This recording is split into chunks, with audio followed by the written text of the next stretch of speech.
او زه تاسو ته یو خبره کوم وایي حسنین کریمین بیمار شو د نبی علیه السلام مبارک وصي حسنین حسن و حسین رضی الله تعالی عنهما بیمار شو او ډیره زیاته تبه وه نو فاطمه الزهرا رضی الله مور ده کنه مور ته د خپل بچي د درد پته لګېږي ښه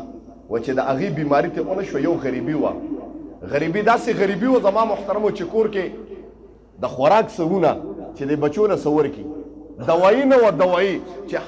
حسنینو کریمینو له دوایي ورکي او دی ښه شي نو هغې څه نه شو کولی الله زموږ لاس کې خو څه نشته غریبانان یو خدایه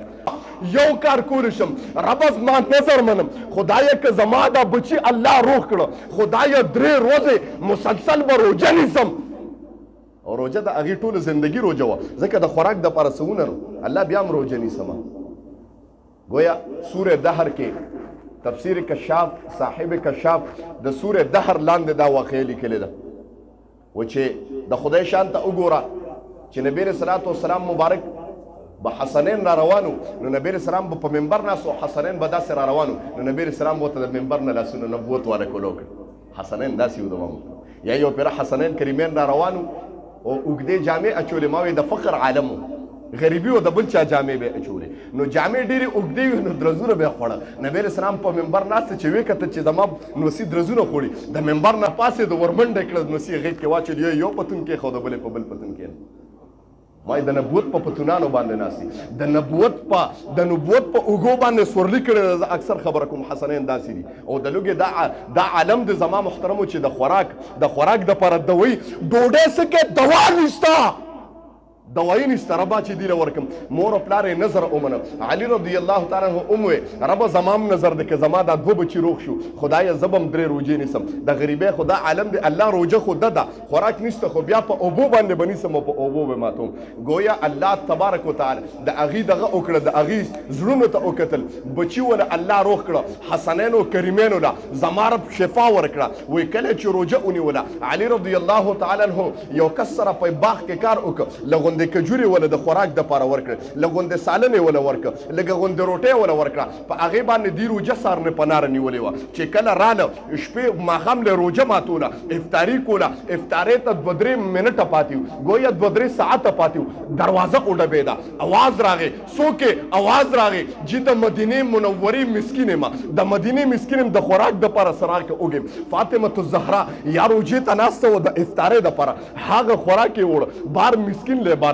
مسکین روټۍ وخوړه په ناره په اوبو باندې فاطمه الزهرا روژه ماته کړه په سبار له بیا باندې په ناره په اوبو باندې روژه ونیوله په سبا ماښام چې بیا افطاري کوله افطارۍ ته بیا 15 ساعته پاتې شو بیا دروازه وډبېده اواز راغی څوک یم د بار نه اواز راغی چې د مدینې منورې یتیم یم د خوراک دپاره څه راکړه د نبوت والا د کور نه بیا خوراک را بار شو 2 ورځې بیا ماښام په اوبو باندې روژه ماته کړه په 3 ورځ باندې چې بیا روژه شوه بیا اواز وشو بیا دروازه وډبېده اواز وشو څوک اواز راغی د بار نه چې د مدینې منورې یسیر یم د مدینې منورې فقیر یم د خوراک دپاره څه راکړه په 3 ورځ د انسان د لوږې دا عالم و قسم دی چې لاسو کې طاقت نو چې ډوډۍ څوک بار کړي وایي لاسو کې طاقت نو حتی تر دې چې ترکاري بار کړه زما رب ته د ادا دومره ښه خوښه په هغې باندې سورې دهر کې زما رب د قرآن دا آیت نازل کړ قرآن کې الله فرمایي ویطعمون الطعام على حبه مسکینا ویتیما واسیرا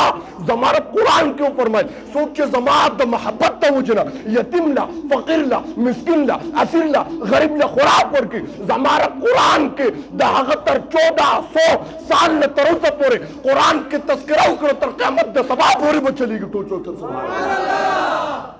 وایي زما رب ته دومره خوښ شه زما محترم زما رب ته دومره خوښ شه چې 3 ورځې یو انسان ناره تېرې د مسلمان دپاره الله په خپله وږې او دا ډېر ګران کار دی چې ته په خپله ګېډه کټ کې خپله نوړی د خولې نه وشوکې زما محترمو او تا نه تپوس کوم ته چې نوړی هم خولې ته اچې ته دا تصور وکړه ته دا نوړی خورې دا اول دا وګوره دا کومه لقمه چې ګېډې ته اچې ته دا وګوره چې آیا دا لقمه د ټولو نه مخکې وګوره آیا دا نوړی خولې ته اچوم ربه دا حلاله ده که حرامه ده او که نوړی د حرامه وه دا نوړی تا ته چغې وایي زما محترمو چې ما مه خوره حرام یم دې کې ستا د وجود نه وینه جوړېږي ما مه خوره زه حرامه یم دا نوړی چغه چې په ما به ته عبادات کې او چې زه حرام یم ستا عبادات نه قبلېږي زما محترم استاد خلې نه کوم الفاظ اوزي زما محترمو او گویا چې دا الفاظ زما د خلې نه کوم اوزي نو د مسلمان دل ازاري خو نه کیږي د مسلمان پسې خو ټوکه او مسخره نه کیږي د ما محترمو دا تصور تا کړی د ما محترمو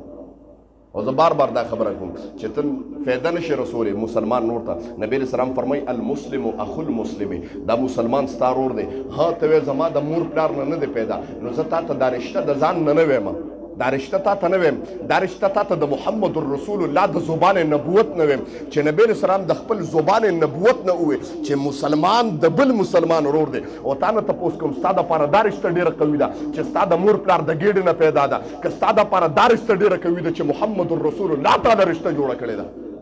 اوس په خپله سوچ وکړه دې خبرې ته ستا د مور د پلار د ګېډې نه پیدا دی دا رشته د لپاره عزیزه ده ډېره که نه چې نبي علیه السلام تا ته کومه رشته جوړه کړې هغه تا ته ډېره عزیزه موږ ته کومه ډېره زیاته بهترینه ده لاس اوچت کړې څوک چې د نبي علیه السلام غلامان کومه رشته موږ ته ډېره عزیزه ده د مسلمان د یو چې د مسلمان د بل مسلمان نور دی دا رشته موږ ته ډېره عزیزه ده ما محترم